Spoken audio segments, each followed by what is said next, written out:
ডিম চেক করতে এবং বাচ্চা চেক করতে চলে এলাম পাকা কলার জোড়াটির কাছে। হ্যালো বন্ধুরা, আমার নাম সানি অ্যান্ড ওয়েলকাম টু বাজি কটেজ। আজকে আমি আমার এই পাকা কলার জোড়াটির বাচ্চাগুলো চেক করব এবং ডিমগুলো চেক করব। দেখতেই পাচ্ছেন বন্ধুরা, এখানে কিন্তু অনেকগুলো ডিম, কারণ এখানে অন্য এক জোড়া পাখির ডিম আমি দিয়েছি এবং তাদেরও কিছু ডিম রয়েছে। দেখতেই পাচ্ছেন যেই বাচ্চাটি ফুটে আছে সেই বাচ্চাটি কিন্তু আমরা অপারেশন করে ফুটিয়েছিলাম, বের করেছিলাম, সেটার ভিডিও দেওয়া আছে, আপনারা চাইলে দেখে নিতে পারেন। সো ওই বাচ্চাটা কিন্তু দেখতেই পাচ্ছেন খুবই অ্যাক্টিভ এবং পেটের মধ্যে তার ক্রপসের মধ্যে খাবার কিন্তু রয়েছে, তার মানে বাচ্চাটা ইনশাল্লাহ টিকে যাবে। আলহামদুলিল্লাহ বাচ্চাটা সুস্থ সবলই আছে। এখন আমরা আরেকটি ডিম চেক করব, যেই ডিমের মধ্যে বাচ্চাটি আছে পরিপূর্ণভাবে কিন্তু সঠিকভাবে বের হতে পারছে না। আসলে বন্ধুরা, আমাদের এলাকাতে গরমের যে একটা আবহাওয়া সেটা পড়ে যাচ্ছে, আস্তে আস্তে গরমটা বেড়ে যাচ্ছে। সো গরমের কারণে অনেক সময় ডিম থেকে বাচ্চা ফুটতে অসুবিধা হয়। আর আপনারা কিন্তু অনেকেই ভয় পান ডিম ফুটো করে বাচ্চা বের করতে। আসলে দেখতেই পাচ্ছেন বন্ধুরা, আমাদের বাংলাদেশের আবহাওয়াটা কিন্তু একটু উষ্ণ আবহাওয়া, একটু গরম গরম আবহাওয়া।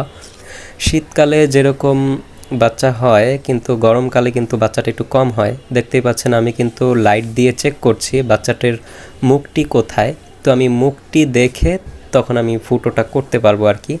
সবসময় আপনারা লাইট দিয়ে চেক করে তারপরে তাদের ওই মুখটা পর্যবেক্ষণ করে তারপরেই ফুটো করবেন, না হলে কিন্তু অসুবিধা হয়ে যাবে, বাচ্চা মারা যেতে পারে বা ব্লাড বের হতে পারে।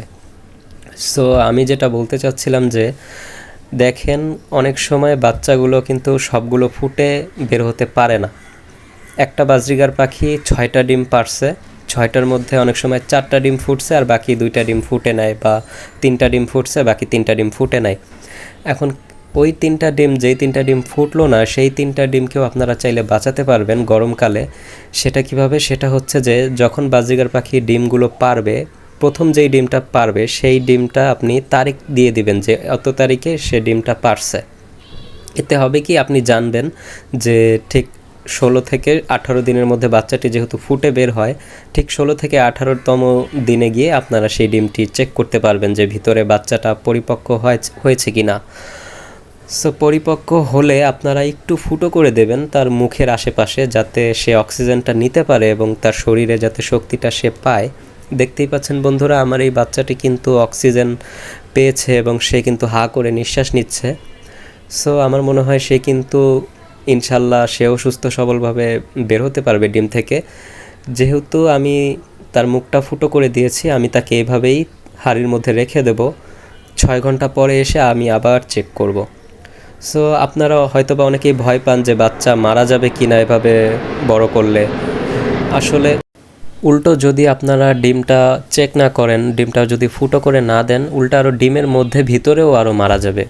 সো আপনাদের একটু হলেও তো চেষ্টা করা উচিত যে একটা বাচ্চাকে একটু ফুটো করে দিয়ে বাঁচানোর। সো এই ক্ষেত্রে আপনারা অবশ্যই চেষ্টা করে দেখবেন। এখন বাঁচা মারা অবশ্যই সৃষ্টিকর্তার হাতে, সেটাতে কোনো হাত নেই, কিন্তু আমাদের চেষ্টাটুকু আমাদেরকে করতে হবে। সো ডিমগুলোকে একটু ফুটো করে আপনারা দেখবেন যাতে বাচ্চাটা খুবই সুন্দরভাবে বের হতে পারে।